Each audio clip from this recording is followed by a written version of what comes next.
Hey Grand Adventurers, welcome back. I'm your host, Mark Guido, and we're spending this week in Minot, North Dakota. Come along.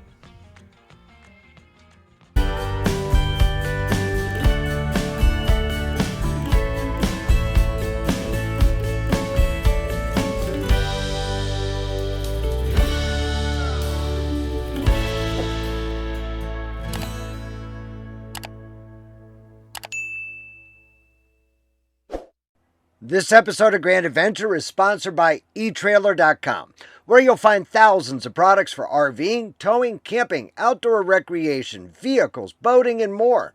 Click the link in the video description or scan the code on your screen to shop Etrailer.com with Grand Adventure. Minot has a strong connection to its Scandinavian roots and its history as a railroad hub, both of which are prominently featured in the city center. The history of Minot, North Dakota is a story of rapid industrial growth, earning it the nickname the Magic City, for how quickly it appeared on the map during the late 19th century. Its development was fundamentally tied to the expansion of the American Railroad, and later became defined by its role in national defense. Minot was founded in 1886 during the construction of the Great Northern Railway. As James J. Hill's railroad pushed westward, the progress of the track stopped for the winter at a site in the Souris River Valley. Within just a few months, a tent town of 5,000 people sprang up, seemingly overnight. This magical growth led to the city's nickname. It was officially incorporated in 1887 and named after Henry Davis Minot, a railroad investor and friend of Hill. Unlike many frontier towns that faded after the railroad passed through, Minot's location made it a permanent regional hub for trade and transportation. As the railroad solidified Minot as a distribution point, the surrounding area developed into a powerhouse for dryland farming. The city became a primary collection point for wheat and livestock, connecting the remote farms of the northern plains to the markets in the east. This era saw the construction of the massive silos and grain elevators and rail yards that still define much of the city's skyline today.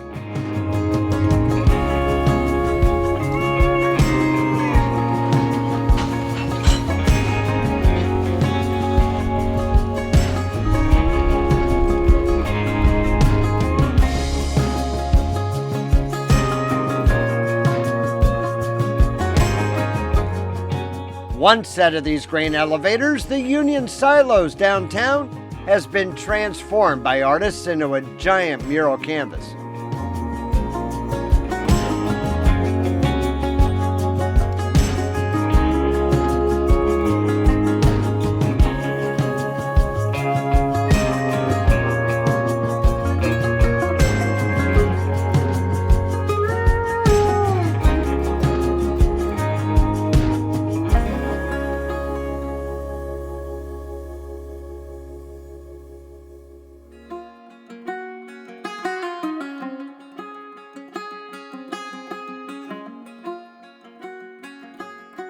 In the 1920s, Minot gained a different kind of reputation.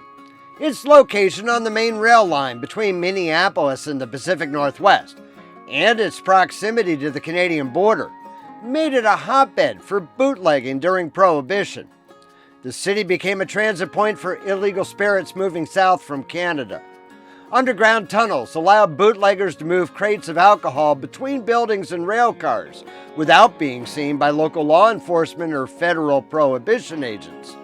Many were originally built as utility and steam tunnels, while others allowed business owners to move coal and dry goods between storefronts and the rail yards without dealing with North Dakota's harsh winter weather at street level. With the tunnels, speakeasies, and occasional visits from organized crime figures, Minot was sometimes referred to as Little Chicago. The city's role as a northern outpost for organized crime syndicates is well documented. When you're in town, don't miss the hot beef at Charlie's Main Street Cafe. Thanks to Kathy Bergeron Bowen of Being Retired and Road Tripping for the tip.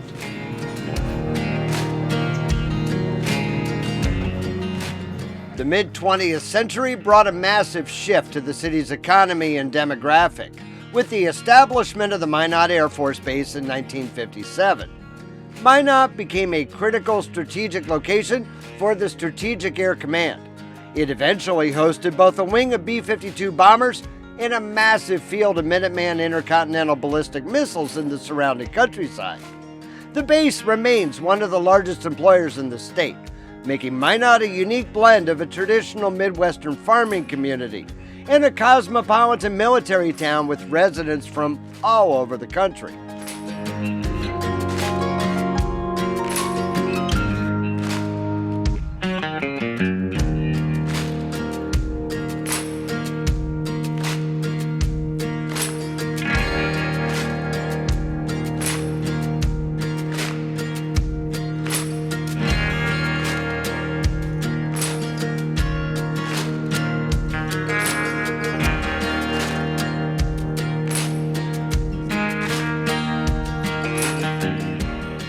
It looks like we've drawn the attention of the locals.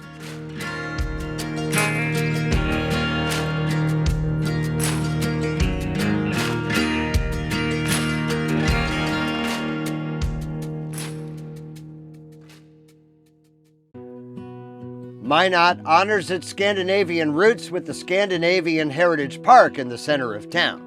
The Gallstave Church here is a replica of what's considered to be one of the finest stave churches in Norway, originally built in the 12th century.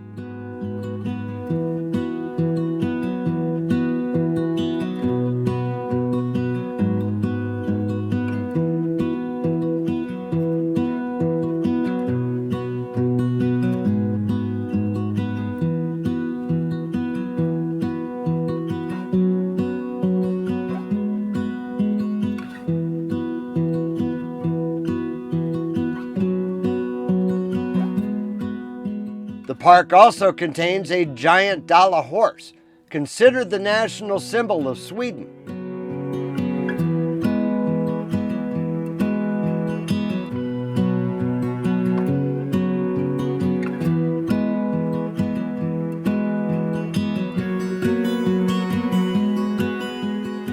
This storehouse in the park is a replica of one in Telemark, Norway, which is considered a major work in Norwegian folk architecture.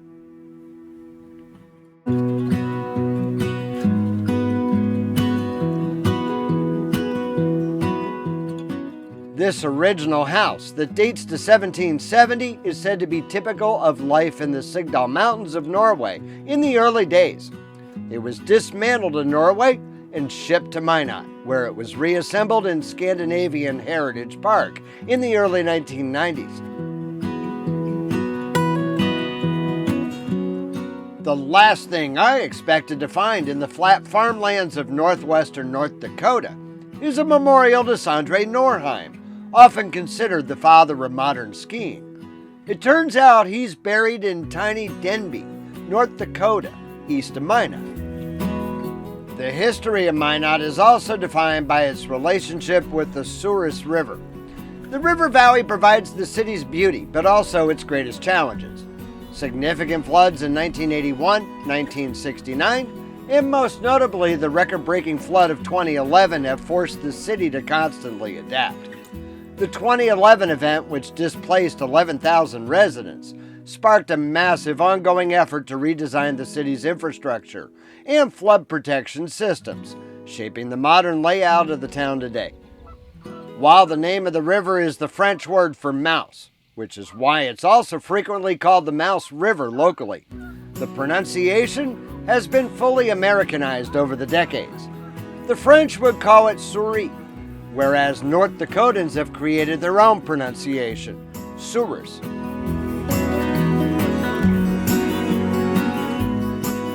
We'll share where we're camping, deal with some truly frightening weather, and bring you to a fabulous air museum right after we take a quick break for an important message from our valued video sponsor, Etrailer. Whether you need products for your RV, boat, trailer, vehicle, hunting and fishing, off-roading, and more, our video sponsor, Etrailer, has you covered. Best of all, you'll find over 100 US-based enthusiast customer service reps ready to help via phone, chat, or email, both before and after the sale.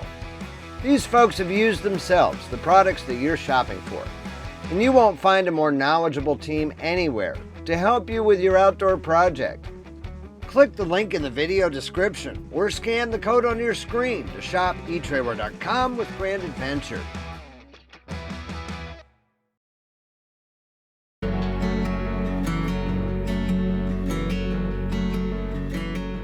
We're spending our night 7 miles east of Minot in the tiny rural community of Surrey, which operates its own RV campground on the edge of town.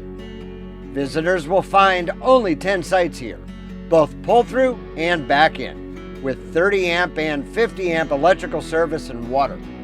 They can be reserved without deposit by calling the town, although we've been the only ones here throughout our entire stay. There's also a dump station with flush water on site. Overnight rates are posted at $25 per night for RVs and $10 per night for tent campers. Payment may be made by cash or check stuffed into an Iron Ranger.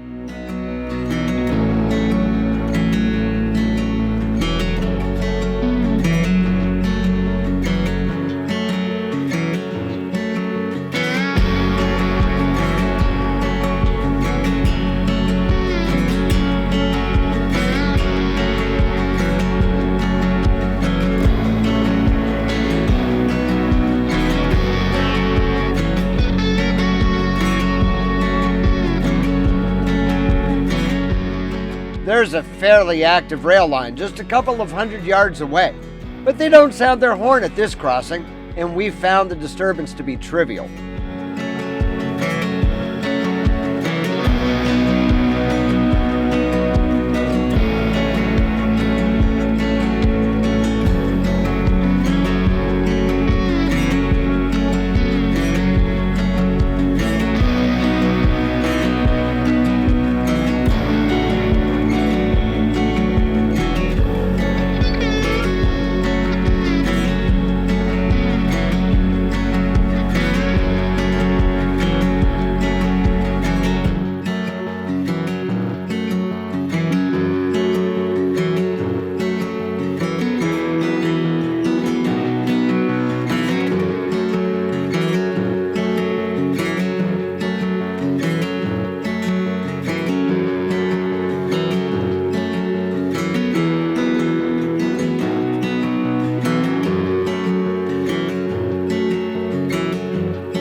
Our stay in the Minot area also came with a purpose, for this gave us one final opportunity to get an oil change and receive packages, documents, and other items that we need before crossing into Canada for the next 7 weeks of our travel this season. RV travelers can also find most supplies that they'll need at retail in the Minot area. Then there's the wind. With nothing to block it on the prairie, they certainly know about wind out here. For 72 straight hours, we've been buffeted by unrelenting gusts as strong as 55 to 70 miles per hour.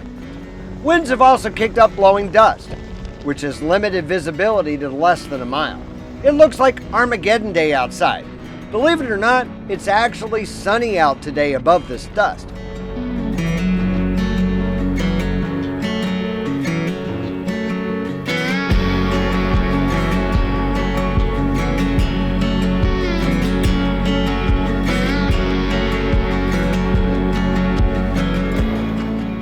The dust has coated everything inside our RV.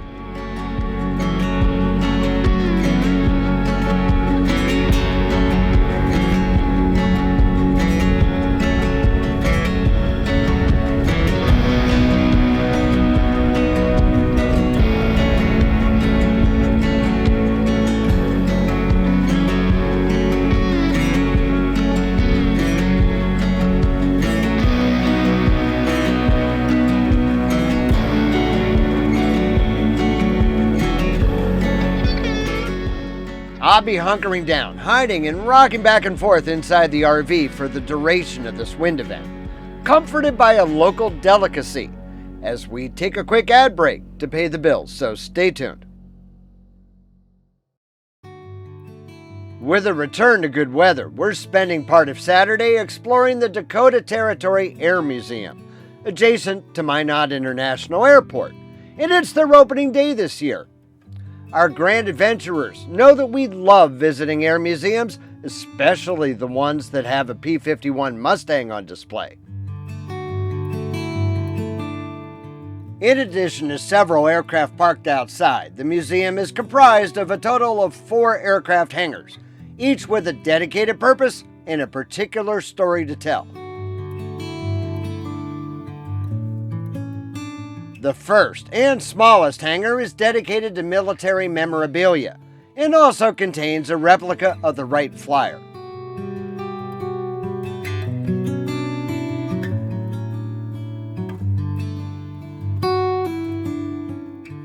The second hangar is the restoration hangar and contains aircraft parts and planes in various stages of restoration, along with a couple of World War II era fire trucks.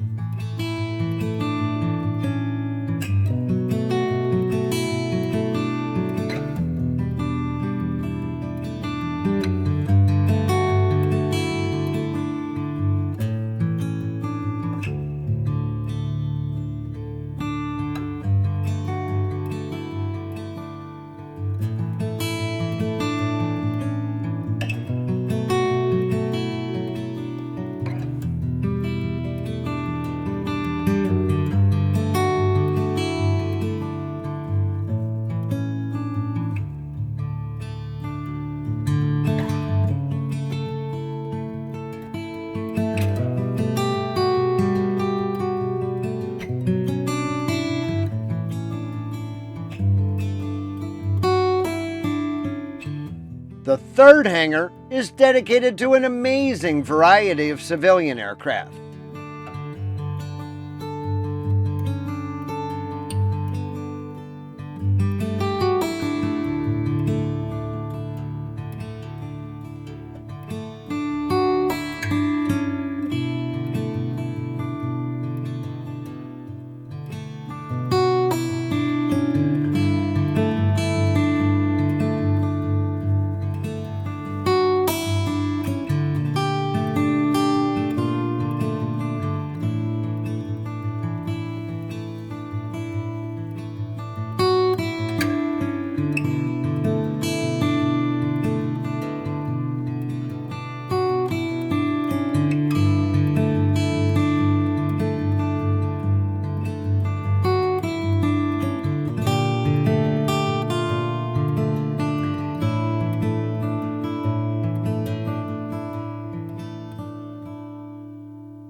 Finally, the fourth hangar is where the famed World War II warbirds are housed.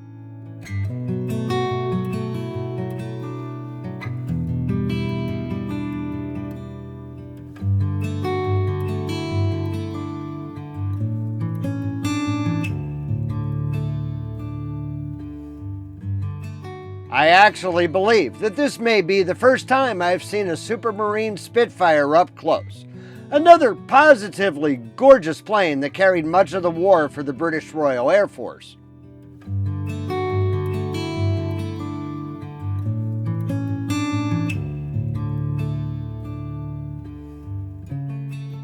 They also have a Curtiss Wright P-40 Warhawk in here, which saw a lot of action in the South Pacific.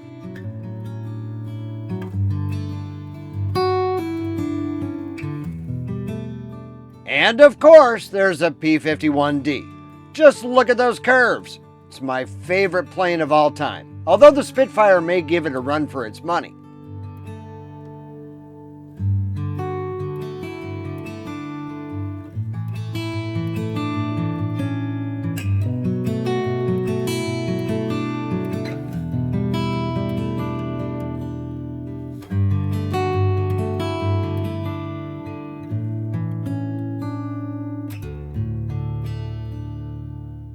The Dakota Territory Air Museum is a worthy diversion for a couple of hours while visiting Minot. Adult admission costs $10. We hope that you've enjoyed visiting windy Minot, North Dakota with us. If you did, it's extremely important to us that you give us a huge thumbs up down below. And while you're down below, that's where you'll find the comments section where we'd love to hear from you each and every week. We're about to get packed up here and head across the Canadian border to the province of Saskatchewan. So if you're not yet a grand adventurer yourself, there is no better time than right now for you to go smash that little subscribe button and ring that notification bell to be sure that you never miss a grand adventure, which we premiere right here every Wednesday evening. We'd also be honored if you shared the channel with your friends, family, and on social media. So until next week, from Saskatchewan, Canada, please remember, life is nothing but a grand adventure. We'll see you then.